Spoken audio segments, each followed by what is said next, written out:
사도행전 2장 37절에서 47절 사도행전 10강입니다. 오늘 그 10강의 제목은 교회의 운영, 초대교회의 운영에 대해서 은혜 받는 귀한 시간이 되기를 원합니다. 사도행전 10강은 지난번에 오늘 2장 마지막 2장까지 마지막 강의입니다. 다음 주에는 3장으로 우리받는 귀한 시간이 되기를 원합니다. 사도 베드로는 오순절 설교죠. 오순절 설교에 이스라엘 사람들과 오순절을 지내기 위해서 천하 각국에서 모인 많은 사람들을 향해서 지금 설교하고 있습니다. 지난번에 마지막 부분에 보면 너희가 십자가에 못 박은 예수는 우리의 주와 그리스도가 되었다라는 위대한 선포와 함께 지금 말하고 있습니다. 제가 좀 한국교회를 향해서 안타까운 것은 제가 수없이 강조해도 좀 부족한 점이 없다라고 말하는데, 예수라는 이름은 예시형으로 장차 너희를 지혜에서 구원할 자입니다. 이 구원할 자는 십자가에 못 달려 죽으심으로 말미암아 주와 그리스도가 됐어요. 이제 주와 그리스도는 완성형의 이름이에요. 그렇기 때문에 우리는 이제 예수 이름으로 기도하기보다는 주 예수 그리스도 이름으로 기도합니다. 이렇게 하는 것이 맞다고 말씀드렸습니다. 자, 그래서 그 위대한 선포를 통해서 이 말을 들은 많은 사람들이 너희가 십자가에 못 달려 죽으신 분이 말이야, 예수가 말이야, 예수 그리스도가 말이야. 그래서 그래 얘기를 하니까 그들이 마음의 찔림을 받아가지고 마음의 찔림을 받은 많은 사람들이 베드로와 주변에 있는 많은 사람들에게 물어서 이르되 형제들아, 그러면 우리가 어찌해야 할꼬 하거늘 그랬어요. 이거는 이 설교를 들으면 마음에 찔림이 있어야 돼요. 이 설교를 들으면 감사함으로 하다가는 마음으로 아멘으로 되어지든가, 아니면 자기 양심에 찔림이 또 찔림으로 다가와서 내가 회개를 해가지고 돌이켜야 되겠다라고 하는 결단이 서는 그런 두 가지가 있어져야 돼요. 은혜가 되어지지도 않고 내 마음에 찔림도 없어지고 그런다고 한다면, 어떤 각성이 없다고 한다면 그 설교는 그냥 형식적인 예배에 불과할 것이다. 그 설교는 아무 무의미한 그런 설교가 되어질 것이다. 그렇게 말할 수 있을 것입니다. 그래서 그 형제들이 우리가 어찌할꼬 하니까 이렇게 진정한 설교는 그 핵심, 찔림이 있어야 된다는 걸 말씀드렸죠. 그래서 만약에 그렇다고 한다면 회개하고 돌이키란 말이에요. 그래서 그것을 베드로 사도는 지금 이렇게 말하고 있습니다. 너희가 회개하고 각각 예수 그리스도 이름으로 그랬습니다. 여기서도 누구 이름이죠? 예수 이름으로 그렇게 하지 않냐고 예수 그리스도 이름으로 그렇게 말하고 있어요. 그래서 너희가 예수 그리스도 이름으로, 자, 놀라운 것은 모든 성경 중에서 다 이 십자가의 본의 완성, 이 베드로의 사도행전 2장 36절에 너희가 십자가에 못 달려 죽으신 이 예수는 너희의 주와 그리스도가 되었느니라 란 다음에는 성경 어디에도 단수의 예수가 없어요. 물론 그거를 지칭하기 위해서 예수라는 말을 쓰지만 전부 다 구원의 완성인 예수 그리스도라는 말이 전부 이 신약 성경에 다 나타나고 있다. 그게 독특한 특징이에요. 근데 우리가 성경을 어떻게 보는지 아직도 예수 그리스도라고 하지 않냐고 예수라는 말을 하는 것은 잘못되었다, 그렇게 말씀드릴 수 있어요. 자, 그렇다면 누구 이름으로 구원을 받냐 그러면 예수 그리스도 이름으로 구원받는다, 그런 말이에요. 너희가 회개하고 회개라는 말은, 우리가 회개하는 것은 중요한 것은 뭐냐면 자기의 죄를 자백하고 고백하는 것도 중요해요. 그래서 내가 지은 것에 대해서 자백하는 거예요.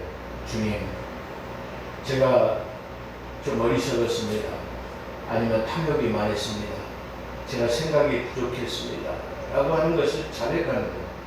그래서 만약에 자백을 했다면 거기서 돌이키는 것을 말할 때 그걸 뭐라고 해요? 회개하는 거예요.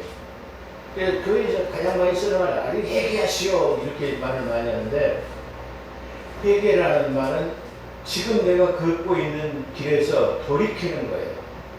길을 바꾸는 거예요. 그게 전도라고 하는 거예요. 그러니까 세상 사람들이 예수 없이 살아가는 그 길은 사망이요, 사망의 음침한 골짜기 사망이에요. 근데 그 길을 생명의 길로 옮겨놓는 것을 그래서 전도라고 하는 거예요. 그렇죠? 그래서 회개라는 것은 지금 현재 내가 가고 있는 길에서 이게 전도되어져서 내가 구원의 생명의 길을 가고 있다고 한다면, 그 길이 조금 내가 가는 길에 잘못된 모순이 있었다거나 허물을 깨닫는다고 한다면 거기서 돌이키는 것을 뭐라고 해요? 회개라고 하는 거예요. 아, 내가 지금 살아오다 보니까 다 이게 필요가 없는 것이었는데 내가 가욕을 부렸구나, 내가 욕심을 부렸구나, 내가 형제들한테 그렇게 하지 않아도 되는데 내가 형제들한테 너무 소원했구나 말이야. 이렇게 깨닫는 거예요. 그렇다고 한다면 그 깨달았으면 그 깨달은 것으로 거기에서 머물지 아니하고 거기서 돌이키는 거예요.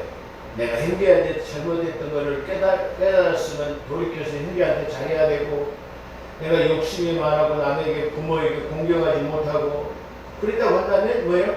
거기서 돌이키는 거. 그게 뭐예요? 회개라 그렇게 말했어요. 그래서 거기서 돌이키고 예수 이름으로 했어요. 예수 그리스도의 이름으로 너희가 됐습니다. 그래서 예수가 아닌, 단수가 아닌 예수 그리스도의 이름으로 세례를 받고, 여기서 세례를 받는다라는 말은 무슨 말이냐면은 죄에 대해서 장사되는 것을 세례라고 합니다. 원래 침례라는 바티존스라는 말을 쓰고 있는데 이건 물속에 잠겼다가 일어나는 거예요. 물속에 잠기는 의미는 내가 죽음을 의미하는 거예요. 물속에서 죽었어요. 이 침례라고 하는 세례는 죽은 예수 그리스도와 내가 연합해가지고 내가 죽었단 말이야. 내 과거의 모습은 내가 죽었단 말이야. 그래서 죽은 내가 다시 일어나는 거야. 일어나다라는 말은 이제 내가 예수 안에서 죽고 예수 안에서 생명을 얻어서 다시 살았다. 이렇게 되는 거야. 그걸 갖다가 바티존스, 침례, 세례라고 말하는 거야. 그래서 내가 세례를 받는다라는 말은 그와 함께 장사되어져서 옛사람은 죽고 그 다음에 부활하신 예수를 믿는 거야. 그래서 세례를 받는다라는 것은 로마서 6장에서 너희가 예수 그리스도와 함께 장사되어졌단 말이야. 죽었단 말이야. 그래서 이제 죽어서 예수하고 새 생명으로 나와서 살아가는 것이다 말이야. 그걸 말할 때 장사되어진다. 그래서 그걸 세례라고 하는 거야. 세례라는 말은 다른 말로는 외적 표현이라고 말해요. 외적 표현. 다시 말해, 내가 장사되어지는 것 뿐만 아니라 많은 사람들한테 나는 그래 예수 사람이 되었어. 나는 이제부터 예수를 믿기로 작정한 사람이야. 그래가지고 많은 사람들 앞에서 이 세례를 받는 것은 외적 표현. 내가 이제 하나님의 사람이 되었다. 그런 말이에요. 그렇기 때문에 물속에 잠기지 않았다 할지라도 내가 죄를 고백하고 예수 그리스도를 나의 구주로 받아들이면 구원을 받습니다. 세례 안 받아도 구원 받는다. 그런 말이에요. 다시 말해서 그렇지만 세례라고 하는 것은 이와 같은 내가 죽음을 의미하기도 하고 또 그 다음에 믿지 않는 사람들에게 그리고 믿음의 형제들에게 나는 이제부터 예수 그리스도를 믿기로 작정했어라고 하는 예적 표현으로서 하는 것이다. 그걸 말해요. 그러니까 내 마음속으로 예수 그리스도를 영접해가지고 나를 구주로 믿는다. 그걸 갖다가 뭐라고 그래요? 그것은 내적 표현이라고. 내 마음속으로 믿어지는 거예요. 그러니까 마음으로 믿어 위에 이루고 입술로 시인해서 구원에 이른다. 내가 마음으로 믿은 것은 사람들이 몰라요. 나 자신만 알아요. 그분을 내가 진정한 믿음으로 내가 나의 구주가 되십니다. 이제 제사함 받게 하시고 아버지의 뜻대로 살도록 노력하겠습니다. 라고 고백하는 것을 갖다가 내적 표현이라고. 내적. 내 안속으로 이게 받아들이는 거다. 그런 말이에요. 세례는 외적 표현으로 내가 이제 하나님의 사람이 되었다. 나는 예수와 함께 장사되었어. 라고 하는 외적 표현이다. 이렇게 볼 수 있어요. 그걸 갖다가 로마서 6장에다가 잘 설명해 놓았다. 그렇게 말씀드릴 수 있어요. 그래서 예수 그리스도와 한 몸이 되는 것은 세례라고 합니다. 예수와 함께 장사되게 됐단 말이야. 그래서 예수가 죽었고 그 다음에 십자가에 부활했기 때문에 장사돼서 한 몸이 됐기 때문에 그가 죽으면 나도 죽고 그가 살면 나도 산다라는 것을 말하는 것입니다. 그래야 그렇다면 그렇게 한 다음에 제사함을 받으라. 그리하면 성령을 선물로 받으리라. 자, 구원의 조건은 먼저 회개하라. 돌이키는, 전도되어지는 것, 돌이키는 거예요. 그 다음에 외적 표현으로 내적 표현으로 내가 구주를 받아들임으로써 그 제사함을 받고 구주로 받아들이면서 구원을 얻는 거다. 그런 말이에요. 그렇게 되면 그 다음 무엇이 온다요? 뭘로 선물로 받아요? 성령을 선물로 받으리라. 선물이라는 것은 값없이 대가 없이 그저 주어지는 것을 선물이라고 해요. 성령이 내주하시는 거 오시는 것은 우리가 기도원에 가서 기도 많이 하고 뭐 셀라셀라 많이 하고 뭐 그런 것 돈 헌금 많이 내고 그래야 오는 게 아니고 내 사는 길에서 돌이키는 거예요. 그리고 예수가 나의 구주 되심을 믿을 때 성령이 내주하시고 임재가 있는 거예요. 성령은 그래서 주거나 받거나 항상 제가 말씀드리지만 이 성령은 주거나 받거나 하는 것이 아니라 예수 그리스도가 나의 구주인 것을 믿어질 때 그분이 나의 죄사함의 권세를 가지고 나를 장차 저 영원한 생명으로 인도하실 분이라는 것을 믿어질 때 내주하시는 거, 오시는 것이 바로 임재인데 그 성령이 오시는 내주하시는 성령의 임재다. 그걸 뭘로 받는다?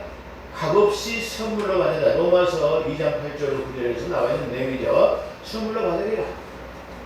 성령을 주거나 받는 것이 아닌 죄로부터 돌이켜서 주 예수를 그리스도로 할 때 죄에서 돌이키고 주 예수 그리스도를 내가 받을 때 그리스도로 받을 때 선물로 임하시는 것이 선물로 값없이 주어지는 것이 바로 성령입니다. 선물로 주어진다. 그렇게 말씀드릴 수 있어요. 39절 이 약속은 뭘 말하냐? 회개하고 제사함 받는 데에게 오는 약속이에요. 그래서 예수님께 제사함을 받으라. 그리고 성령을 선물로 받으라. 이것은 주님께서 약속하신 약속의 명령이에요. 그러니까 그 약속이라는 말은 그렇게 계약되어졌다는 말이에요. 그렇게 할 수밖에 없는 삭힌 규정과 같은 것이에요. 그러니까 제사함을 받고 돌이켜서 예수 그리스도 나의 구주로 믿으면 오는 것이 성령이에요. 그것은 약속으로 정해진 규정이에요. 규정. 그래서 이 약속이라는 말은 그런 뜻으로 죠. 이 약속은 그래서 회개하고 제사함을 받아 성령을 선물로 받는 것을 말하는 것입니다. 자, 그런데 학자들은 이렇게 말합니다. 예수 그리스도 이름으로 이게 성령 받는다 그렇게 말하는데 저 마태복음 28장에 나와 있는 모든 족속을 제자로 삼아 아버지와 아들과 성령의 이름으로 세례를 주라. 거기서 삼위일체의 이름으로 세례를 주라 그러는데 여기서는 그걸 말하지 않고 예수 이름으로 이게 구원을 받고 세례를 받고 이게 오면 성령이 내주한다 이렇게 말하기 때문에 좀 이게 언밸런스, 다시 말하면 말이 맞지 않느냐 그렇게 말할 수 있습니다. 그런데 아닙니다. 똑같은 말입니다. 예수라고만 주 예수 그리스도라고만 말하면 삼위일체를 말하는 것하고 같은 거예요. 왜 그러냐 그러면 예수 그리스도께서는 보이지 않는 하나님의 실존으로 나타나신 분이 예수님이에요. 그러니까 실존이신 예수님은 성부 하나님의 형상을 가지고 있는 분이 예수님이에요. 근데 이 예수님이 하시는 일에는 반드시 누가 동행을 하냐면 성령 하나님이 동행하십니다. 할렐루야. 자, 그게 어디서 나타나요? 출애굽기에서 쉽게 말하면 홍해바다를 건널 때도 사도 바울은 로마서에다가 그렇게 어디죠? 로마서에다 그렇게 기록했나요? 너희가 이것을 알지 못하는 것을 내가 원치 않으니 내가 너희에게 이것을 비밀을 말하겠단 말이야. 저 출애굽한 이스라엘 백성들이 수백만 명이 한꺼번에 바다를 지나갔단 말이야. 근데 이 바다를 지나갈 때 집례자가 누구냐면 모세였단 말이야. 세대를 집례한 집례자가 모세였단 말이야. 그 위에는 뭐가 있었어요? 성령이 그 위에 머물렀다.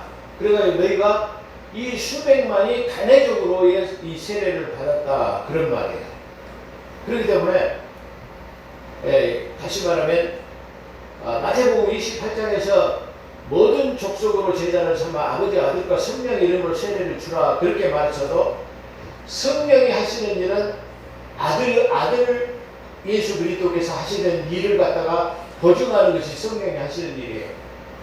그리고 또 다시 말하면 예수님이 하시는 것은 바로 성령님과 함께 성부 하나님이 하시는 일을 행하는 거다 그런 말이에요. 이 조직신학 중에서 가장 어려운 신학이 삼위일체 신학이에요. 근데 이걸 어렵게 이상하게 생각하니까 그걸 해석하지 못하는데 이 삼위일체라는 것은 바로 예수님은 하나님 성부 하나님의 형상을 가지고 오신 분이기 때문에 성부 하나님의 형상과 아들의 실존의 모습이 예수 그리스도예요.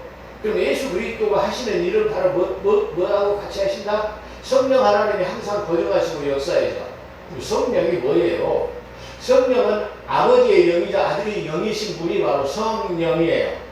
그러니까 어디든지 성부 하나님이 계신 곳이나 성령 하나님이 계신 곳은 항상 거기에 뭐가 있어요? 그 임재는 성령이 있는 거예요. 그러니까 예수 그리스도 이름으로 있는 곳에는 뭐가 있어요? 성령 하나님이 계신다 그런 말이에요. 그러면 예수님이 계신 곳은 바로 성부 하나님의 실존이 나타나는 게 예수님이다 그런 말이에요. 이게 삼위일체가 그렇게 어렵습니까? 제가 볼 때 삼위일체가 제일 쉬운 거예요. 근데 그걸 이해하지 못하기 때문이다 그렇게 말할 수 있어요. 그래서 이 사람들은 사도행전 지금 여기서 나오는 사도행전에 나오는 이 주 예수의 그리스도 이름으로 세례를 받고 제사함을 받아라. 근데 아니 28장에서는 아버지 아들과 성령의 이름으로 세례를 받았기 때문에 지금 모순이지 않느냐 그렇게 말해요. 모순입니까? 아니에요. 정확한 삼위일체를 받아 삼위일체는 이렇게 표현하는 거예요. 예수님은 어디나 삼위일체가 예수님이 가시는 곳에는 항상 뭐가 있어요? 삼위일체가 가는 거예요. 자 그렇다고 한다면 지금 실존이신 예수님은 우리가 보이진 않아요. 근데 지금 갖다가 누가 계세요? 성령 하나님이 계세요. 자 지금 성령 시대죠. 교회 시대는 성령 하나님의 시대요. 그럼 예수님이 없기 때문에 삼위일체가 아닌가요? 아니에요. 삼위일체입니다. 어떻게 삼위일체가 되냐고요? 아들의 영으로 지금 와서 계신 분이 성령님이에요. 그렇기 때문에 성령님이 계시는 곳은 아들의 역사로 지금 성령님이 계시는 거다 그런 말이에요. 그러니까 리꼬로 성령은 예수님, 예수님은 성부 하나님, 성부 하나님은 예수님, 예수님은 성령 하나님. 믿어지시면 아멘. 이렇게 성령 하나님, 삼위일체 하나님 더 쉽게 설명할 수 있어요? 제가 볼 때는요, 우리나라에 보면은 돌밭이라는 돌밭이라는 이름을 가진 대형교회 목사님도 삼위일체를 모르더라고요. 그래도 목회만 잘하시긴 하네요. 참 그렇지만 어떻게 삼위일체 하나님도 모르면서 어떻게 목회를 잘하신지 그게 참 아이러니하더라고요. 그렇지만 어찌됐든 간에 그가 좋은 인품과 은혜의 말씀을 전하기 때문에 그런 대형교회를 이끌어가는 줄로 믿습니다. 중요한 것은 우리가 삼위일체를 얼마나 잘 알아서 조직신학을 얼마나 잘 알고 있는 게 중요한 게 아니에요. 저도 학장으로서 많은 학생들을 가르치고 많은 강단에 섰습니다만은 삼위일체 잘하고 가르치기 잘한다고 목회 잘하나요? 그건 아닌 것 같아요. 가르치기를 잘하는 은사가 있고 목회 잘하는 은사가 있고 동집회 잘하는 정경동 목사님 같이 집회 잘하는 그런 공강사도 있고 글을 잘 쓰시는 저술가의 목사님들도 있고 이렇게 하나님은 그 사람이 가지고 있는 성향에 따라서 각기 역사하시는 거예요. 마찬가지로 우리 성도들도 마찬가지예요. 성도들도 그가 가지고 있는 좋은 장점을 하나님께서 은사로 사용하시고 계신 거예요. 우리 배한이 전도사를 제가 수년간 잘 이렇게 지켜봤어요. 우리 배한이 전도사가 가장 잘하는 게 뭐냐면 죽어도 나무 험담을 말하지 않는 거예요. 그게 아주 최고의 장점인 것 같아요. 변하지 않는 속성이 있는 것 같아요. 그게 아주 우리 사람 됨됨이가 참 진짜 좋은 사람이에요. 저 배한이 전도사를 내가 좀 더 젊었을 때 만났으면 아주 더 훌륭한 사역자로 성공시켰을 건데 좀 만남이 늦어지기도 했습니다만 그게 아주 좋은 장점이에요. 말이 없는 거예요. 험담을 안 해. 죽어도 말 안 해요. 누구 말에 남의 말에 기울이지 않는 거예요. 그게 좋은 방법이에요. 그런 것처럼 각기 사람마다 다 좋은 방법이 있어요. 섬김을 잘한다든가, 남 주기를 좋아하는 사람이 있다든가, 뭐 기타 등등 남을 잘 감싸주기를 잘한다든가, 위로를 잘해준다든가, 이런 쉽게 말하면 은사가 있어요. 그런 것처럼 이 성령 하나님은 우리의 깊은 것까지도 알고 계시는 거예요. 그렇기 때문에 우리의 성향에 따라서 성령 하나님은 역사하고 계신다, 그렇게 말씀드릴 수 있을 것입니다.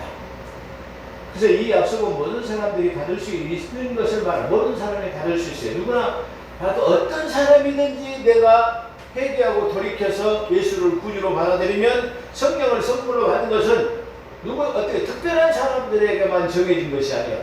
교회에 나온 사람에게만 정해진 것이 아니에요. 그렇죠? 교회는 구원받은 사람들의 모임의 공동체가 교회. 그거는 한문 그대로 말 가르치교, 모일해. 모여가지고 뭐 하냐? 가르치는 거예요. 교회가 뭐 하는 거예요? 가르치는 거예요. 가르치는 거. 제일 중요한 기능이 가르치는 것.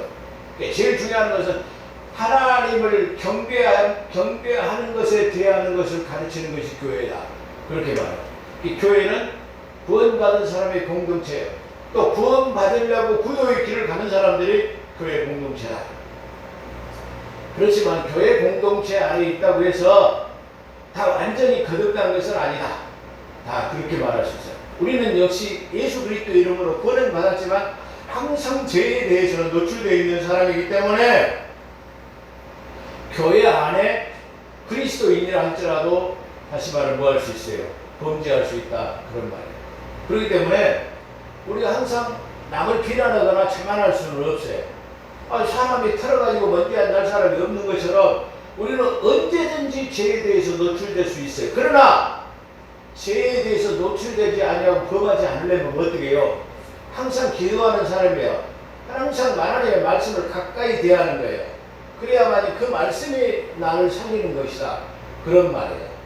그렇기 때문에 우리는 그걸 잘 이해해서 항상 기도하는 사람, 말씀을 가까이 하는 사람이 되어야 돼요. 특히 뭐냐면은 죄에 대해서는 터무시하는 거예요. 죄를 미워하는 거예요. 내가 죄를 짓지 말라고 계속 말하면서 내가 죄를 짓습니까? 못 지어요. 그러니까 내가 죄를 짓지 말라고 계속 강단에서 설교하면 그 설교하는 설교를 누가 듣느냐? 청중이 들어요. 그 다음 두 번째 누가 내 자신도 들어요. 세 번째는 누가 들어요? 천사도 들어요. 네 번째는 누구 들어요? 사탄도 들어요. 예배하는 장소에는 두 명의 천사가 왔어요. 두 명의 천사. 어떤 천사가 있죠? 하나는 천사, 하나는 사탄이 둘이 와서 지켜보고 있어요. 우리가 그렇기 때문에 이 예배라는 것은 반드시 아까 말하는 것처럼 회심하고 돌이키는 것, 아멘으로 받아들이는 것. 누가 보고 있어요? 천사가 보고 있어요. 어떤 사람이 진정한 예배를 드리는가? 어떤 사람이 가짜로 예배를 드리는가? 그거 사탄이 보고 있겠죠. 그런 중요한 의미를 가지고 있다. 그렇게 말할 수 있어요. 자, 이 약속은 모든 사람들이 받을 수 있는 것을 말하는 것으로 여러 말로 확증하여 권하여 그랬어요. 여러 말로 확증했다라는 말은 지금 간단히 서술해가지고 지금 여기는 중요한 요점만 말했지만 지금 누가는 그렇게 기록했지만 사도 바울이 많은 기사 이적을 말해가지고 이런 일도 있었지 않냐, 이런 일도 있었지 않았느냐 라고 여러 말을 했다 이 말이야. 그렇게 해가지고 많은 사람들이 회심할 수 있도록 만들었다. 그러나 이 누가는 여기다 기술할 때는 바로 요점만 증거했다. 그럼 여러 말로 확증했다라는 말은, 여러 말로 권했다라는 말은 여러 가지 일어난 사실에 대해서 목격된 정의로서 그걸 증거했다. 그런 말이야. 자, 그러므로 이 패역한 세대에서 구원을 받으라. 이 패역한 세대. 너희 이 패역한 세대는 하나님 없이 살지 않았느냐? 그리고 너희가 우리의 구원자이신 예수 그리스도를 십자가에 못 달려 죽게 하지 않았느냐 말이야. 이 패역한 세대들을 너희가 그런 말이야. 지금도 역시 마찬가지로 이 패역한 세대들은 예수 그리스도를 계속해서 십자가에 못 달는 거예요. 못 박는 거예요. 오전에 설교한 사람처럼 이 세상 사람들은 다시 말하면 예수 그리스도의 사람에게 계속 못질을 해야 되는 거예요. 못질을 해야 되는 거예요. 비아냥 거리는 거예요. 가서 네가 다시 예수 믿는 자를 십자가에 못 박아 죽이란 말이야. 어떻게 목사가 저런 짓거리를 할 수가 있냐 말이야. 어떻게 종례장이라는 작자가 저런 일을 할 수 있느냐 말이야. 어떻게 장로는 저런 일을 할 수 있느냐 말이야. 그렇게 세상 사람들이 누구를 향해서 오늘날 이 시대를 살아가는 우리를 향해서 계속 십자가에 못 박으라고 지금 충동질하고 있다. 그런 말이에요. 그렇다고 한다면 항상 이 세대는 폐역한 세대예요. 그러니까 로마서 12장 1절 2절에 보게 되면 너희는 이 세대를 본받지 말고 마음을 새롭게 변화를 받아 하나님의 선하시고 기뻐하시고 온전한 뜻이 무엇인가 기억하라 말이야. 이 세대는 항상 누구를 향해요? 예수 그리스도를 믿는 사람들을 향해서 비난하는 거예요. 그걸 갖다가 폐역한 세대, 지금도 똑같은 세대라 그렇게 말하시죠. 그래서 로마서는 교회 서신서에 있는 로마서는 바로 그렇게 말하고 있네요. 너희는 이 세대를 본받지 말고 마음을 새롭게 변화를 받아 하나님의 선하시고 온전하시고 기뻐하신 뜻이 무엇인가 말이에요. 이 세상을 본받으려고 하는 말은 안 돼요. 이 세상과 우리는 짝하지 않는 이 세상과는 결별한 사람들이다. 그렇게 말할 수 있어요. 그래서 이 말을 받은 사람들이 세례를 받으니 이 날에 신도 수가 3,000이나 더하더라. 누가 이 날에 지금 세례받은 사람 몇 명이에요? 3,000명이나 됐다는 거예요. 장관이에요, 장관. 예? 세대를 지금 물속 여당 가까이서 물에 빠져가지고 지금 예수와 함께 장사 지낼 사람들이 몇 명이나 3,000명이나 돼요. 3,000명. 얼마나 많은 숫자가 인파가 모여서 그날 세례 받으려면 엄청난 아마 이 세례식이 이게 거행이 됐을 거예요. 그러니까 아마 12사도리들이 전부 다 지금 물속에 들어가가지고 아마 이렇게 안수해가지고 이렇게 세워 바티졌죠. 물에 잠갔다가 이렇게 세우는 일을 계속했을 거예요. 예, 바로 장관이잖아요. 저는 이걸 생각했을 때 진짜 엄청난 그런 장관이었을 거다 그렇게 생각해요.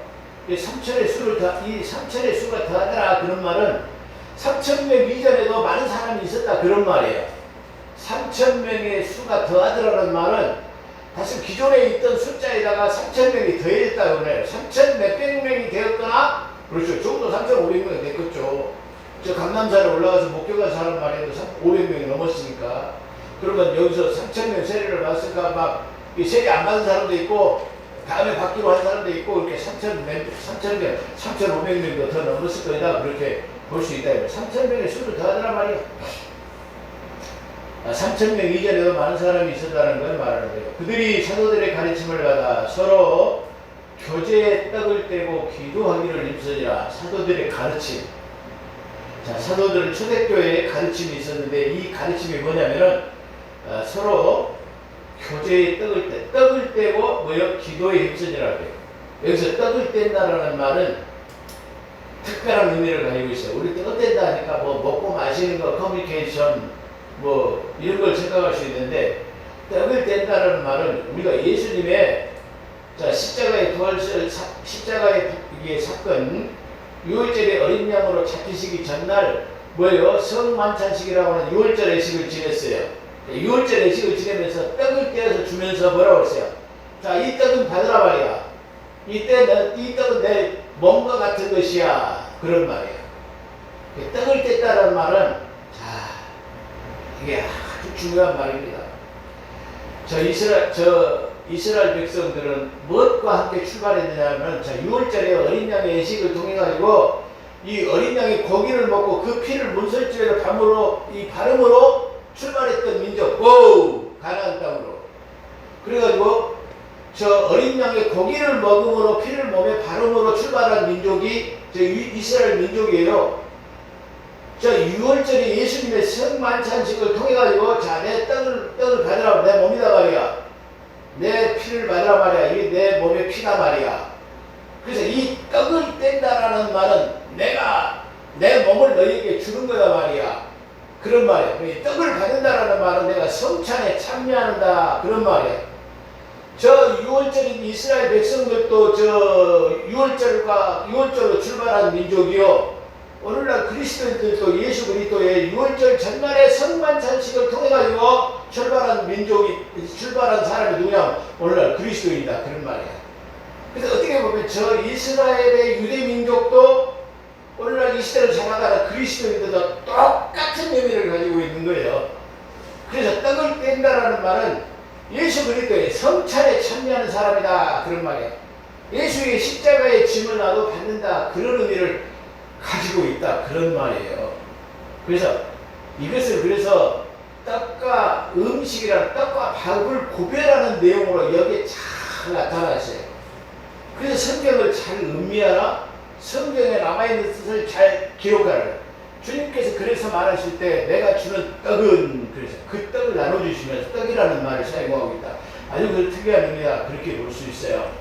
그 떡을 뗀다라는 말은 예수 그리스도 육체에 참여하는, 아까 장세에 참여하는 것과 같은 의미, 바로 성만찬식과 함께 내가 출발하는 나는 그리스도와 살기로 지금 작정한 사람들을 말할 때 떡을 떼는 거예요. 그 성찬에 참여하는 자를 말하는 거예요. 그 다음에 그렇게 된 다음에 기도에 힘쓰는 거예요. 자, 오늘날 교회는 이 성찬의 식에 너무 인색해요. 성찬의 식에. 근데 어떻게 보면은 저는 그런 생각도 해봐요. 우리 교회는 이 강단 앞에다가 매일 성찬식을 차려놓고 교회에 들어와서 맨 처음에 기도할 때 이 성찬부터 참여하고 조용히 앉아서 묵상하는 것, 그것도 아주 바람직하다, 그렇게 말할 수 있어요. 항상 그 예수 그리스도의 십자가의 흔적을 내가 몸에 지는 것, 부활에 참여하는 것, 십자가의 고난에 참여하는 것, 그게 뭐예요? 떡을 떼는 거예요. 그런 표현으로 지금 사용하고 있다, 그런 말이에요. 그래서 떡을 떼고 성전에서 기도한다라는 말은 그래서 성찬으로부터의 시작을 말하는 것으로 볼 수 있습니다. 그래서 전혀 기도한다는 것은 무엇보다도 기도에 매진한다라는 거예요. 기도에 힘을 쓴다라는 거예요. 기도하지 않으면 어떻게 해요? 자초해요, 자초. 기도하지 않으면 어떻게 무너져요? 그러잖아요. 아니, 다윗이 저 전쟁터를 누빌 때는 아주 용맹하고 하나님 앞에 매일 기도하고 주님 올라갈까요? 내려갈까요? 어떻게 해야 될까요? 맨날 묻던 기도의 사람이었어. 그런데 딱 임금이 되고 나고는 기도하는 거 등한시하고 뭐예요? 저 성전 위를 싹 돌아다니는 거예요. 그러다 저 바세바가 목욕하는 걸 봤단 말이에요. 뭐 하다가 십족됐어요? 기도 안 하다 십족됐잖아요. 그 기도하던 사람이 기도 안 하고 놀러 다니다가 유람 다니다가 십족한 거예요. 기도가 무너지면 무너지는 거예요. 가정을 세우는 데는 기도가 필요한 거예요. 기도. 그 다음에 교회를 세우는 것도 역시 마찬가지로 기도예요. 물론 저도 열심으로 기도하지 못해요. 그래서 늘 항상 하나님 앞에 기도하는데 주님 충만한 은혜를 내려주세요. 남보다도 특심인 열심을 주셔서 다윗과 같은 특심을 주십시오. 주님과 같은 특심을 주십시오라고 기도하는 겁니다. 그렇기 때문에 기도하지 않으면 가정이 무너질 수밖에 없어요. 기도하지 않으면 교회가 무너질 수밖에 없음을 말하는 거예요. 사람도 마찬가지예요. 그 목사님이 아까 말한 오전에 그 김민의식 목사가 충해장에 간 사람이 왜 무너졌습니까? 기도하지 않고 놀러 다니다가 타락했죠. 그러잖아요. 권사 되고 이게 드라이브 다니다가 탈선했겠죠.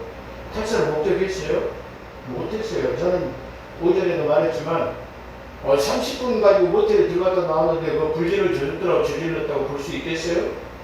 그 제가 볼 때는 불가능하다고 그렇게 생각할 수 있어요. 떡을 뗀다라는 말, 떡을 떼고 교제의 떡을 뗀다라는 말은 바로 기도하에 힘쓴다라는 그런 말이에요.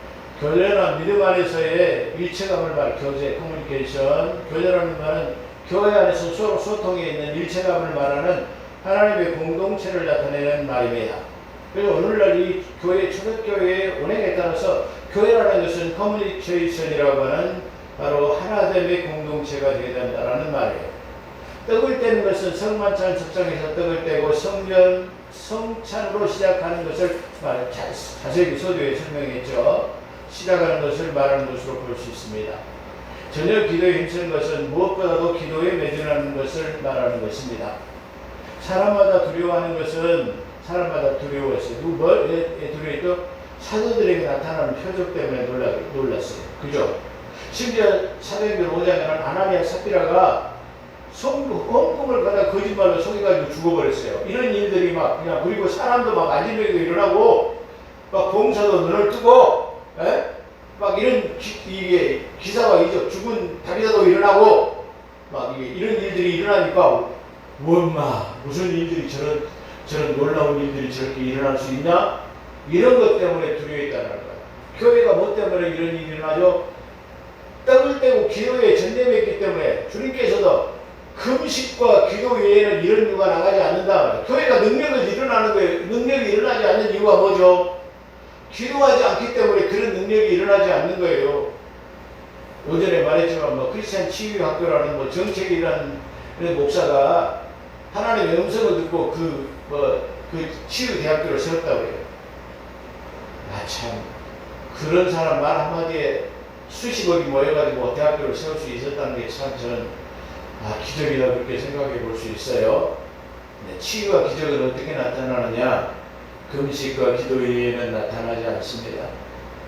하나님의 교회에서 떡을 떼며 기도할 때에 놀라운 기사와 표적이 지금 나타난다는 걸 지금 말하고 있어요. 사람들마다 두려워하는 것이 사도들에게 나타나는 사도적 표적 때문에 사도들이 그냥 말만 하면 방언도 터지고, 말만 하면 이렇게 세워지고, 말만 하면 죽은 자도 살려나고, 이런 지금 초대교회 역사가 지금 우리 한국교회에서 왜 안 나타납니까?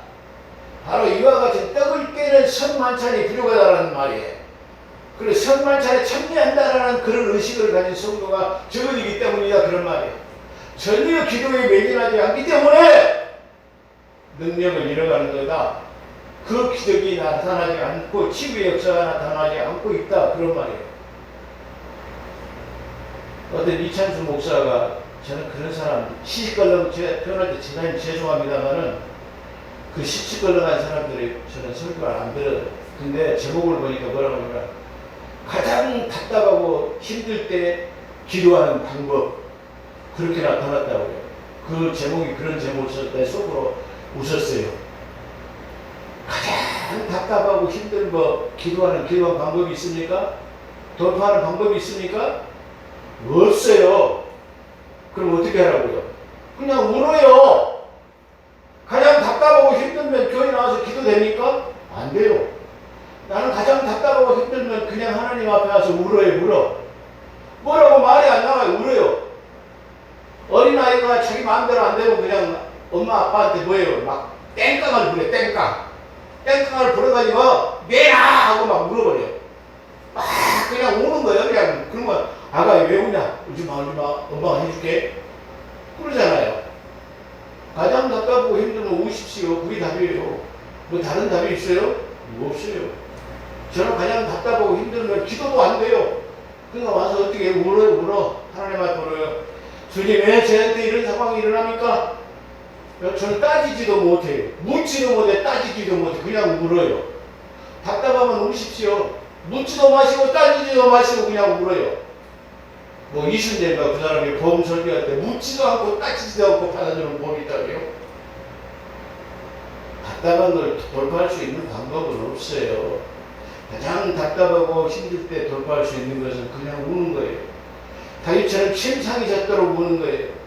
회개의 눈물을, 통안의 눈물을 다시 우는 거예요. 그 하나님께서는 가장, 다윗이 내 눈물병에 눈물이 가득했다고 그러잖아요. 그죠? 그런 것처럼 우리가 하나님 앞에 제일 좋은 방법은 뭐예요? 우는 거예요. 울면 어머니가 아버지가 자녀들의 마음을 알아는 것처럼 하나님 왜 모르시겠어요? 알아요. 말하지 않아도 알아요. 자, 이기 때문에 표적은 표적. 이것 때문에 믿는 사람에게 이런 사람들이 사람마다 두려워한 것은 사람들에 나타나는 표적 때문이었는데 믿는 사람들이 함께 있어 모든 것을 통용한다는 이 말을 한꺼번에 많은 사람 지금 3,000명, 5,000명이 모이기 때문에 막 그냥 우왕좌왕 막 지금 쉽게 말하면 막 뒤죽박죽 그런 가운데서도 물이 없으면 나 물 있는데 갖다 먹으세요. 드세요. 배가 고픈 사람은 내가 좀 도시락 싸운 게 많이 있는데 좀 나눠줬다. 이렇게 해가지고 네 것 내 것이 없이 통용하는 거예요. 그걸 말하는 거예요. 그게 교회 안에서의 소통 통용은 바로 네 것 내 것이 없는 거예요. 그냥 있는 그대로를 표현하고 있는 그대로를 나누는 거예요. 없는 건 나누라 하는 거 아니에요. 내 속에 있는 것, 내 가지고 있는 것, 남 가지지 못한 내가 가진 것을 나누는 것이 그게 뭐예요? 통용이에요. 통용이라고 하니까 막 모든 걸 다 내다가 집하다가 농사하다가 뭐 갖다가 정리해서 내라는 그런 말은 아니에요. 여기서 공산주의 사상과 바로 민주주의 사상이 아주 다른 것이 나타나는 거 있어요. 그렇기 때문에 공산주의는 아니 누구예요? 칼 막스라는 사람이 자기 아버지 할아버지가 교회 목사였어요. 근데 거기서 위대한 뭐예요? 공산주의가 나타났어요. 왜 그러죠? 성경을 잘못 보기 때문에 그런 사상이 나타나는 거예요. 이 공산주의는 성경을 비슷하게 배격하는 것이 공산주의예요. 비슷한 것 같지만 가장 다른 것이 바로 공산주의 사상이다. 그렇게 말할 수 있어요. 자, 한꺼번에 많은 사람이 모여서 혼란하고 불편했지만 자기 것을 주장하지 아니하고 나누는 것을 말하며 교회 안에서 그런 거예요. 없는 것까지 하라는 거예요. 아니에요. 지금 내가 할 수 있는 것을 말하는 거예요. 자, 또 재산을 소유한 사람들이 팔아서 각 사람의 필요에 따라서 나누어졌어요. 여기서 중요한 것은 재산이 있는 사람들이 누가 쉽게 말하면 그걸 해라 말아라 하지 않냐고 자발적으로 그걸 팔아다가 다시 말하면 가난한 사람 필요에 따라서 나눠주는 것을 말해요. 근데 공산주의는 여기서 중요한 것은 자기의 소유를 팔아가지고 누구에게 압력이나 아니면 어떤 타의에 의해서 한 것이 아니라 자발적으로 그것을 내서 하나님 앞에 헌신하는 것을 말하는 거죠. 근데 공산주의는 뭐예요? 남의 것을 뺏어가고 착취해가지고 그걸 나누려는 거예요. 그게 공산주의 사상이에요. 공산주의는 무조건 있는 거 뺏어가지고 대주주들 토지도 뺏어 돈 있는 이게 기업가도 뺏어버려. 전부 다 나눠가지고 뒤에는 뭐예요? 굶어지고요? 없어요. 그러니까 저 북한에는 뭐가 없어. 기업이 없어. 돈을 덜어들인 데가 없단 말이에요. 그러니까 나눌 수가 없다. 그런 말이에요. 공산주의와 민주주의의 다른 점은 민주주의는 자발적이라는 나눔을 통해서 이루어지지만 공산주의는 뺏고 착취해가지고 나누는 거야. 결론적으로 뭐가 고갈. 그게 단다라는 말을 할 수가 있어요. 자, 재산과 소유를 팔아 각 사람 필요에 따라 나눠주며 날마다 마음을 같이 한다는 건 우리가 예수 안에서 하나 되는 거예요. 날마다 마음을 같이 성전에 모이기를 힘쓴다 그래요. 집에서 떡을 떼고, 자, 이 말이 여기서 지금 완전히 해석되고 있어요. 모이기를 힘쓰고 집에서 떡을 떼며 기쁨과 순전한 마음으로 음식을 먹었다 그래요. 집에서도 뭐예요? 떡을 뗐다라는 말. 집에서도 내가 성찬에 참여하는 마음을 가지고 살았단 말이야. 그래서 떡을 떼고 음식을 먹었어. 음식과 떡을 구별하고 있다는 게 아주 독특하다는 말이에요. 그래서 떡을 밥으로만 생각하는 것이 아니라 여기 떡을 뗀다라는 말은 집에 가정에서도 떡을 뗀다라는 말은 교회에 있을 때도 내가 성찬에 참여하는 삶, 내가 집에 있을 때도 성찬에 참여하는 내가 육체 예수 그리스도의 십자가에 몸을 지는 삶을 사는 것을 말해요. 교회에 있을 때나 집에 있을 때나 그런 말이에요. 한국 교회는 교회에 있을 때는 떡을 떼요. 근데 집에 가서 세상 나갈 때는 떡을 떼는 게 없어져 버려요. 교회 차를 타면 바로 없어져 버려요. 네. 교회 안에서 은혜 받고 장로님, 권사님, 목사님 은혜 받았어요. 나가가지고 차 탈 때 벌써 보면은 바로 서로 먼저 타려고 해요. 그 조금 전에 몇 분 전에 교회에 있었던 은혜는 어디 가고 없어요. 그게 오늘날에 바로 우리들의 삶이다. 그렇게 말할 수 있어요. 이 말은 교회에 있을 때도 성전에서도 떡을 떼고 집에 가서도 떡을 뗐다라는 말은 우리가 교회에 있을 때나 세상에 있을 때나 예수 그리스도의 성찬에 참여한 사람처럼 예수 그리스도의 십자가에 짐을 진 사람처럼 사는 걸 말한다 그랬어요. 제가 이 사도행전 처음 서두에 이 사도의 행전을 통해 가지고 지금까지 우리가 알고 있었던 사도행전의 통념을 깨버리겠다. 완전히 가지고 있는 잘못을 내가 바꿔버리겠다. 지금 그랬어요. 그랬는데 아마 제가 지금까지 이 내용은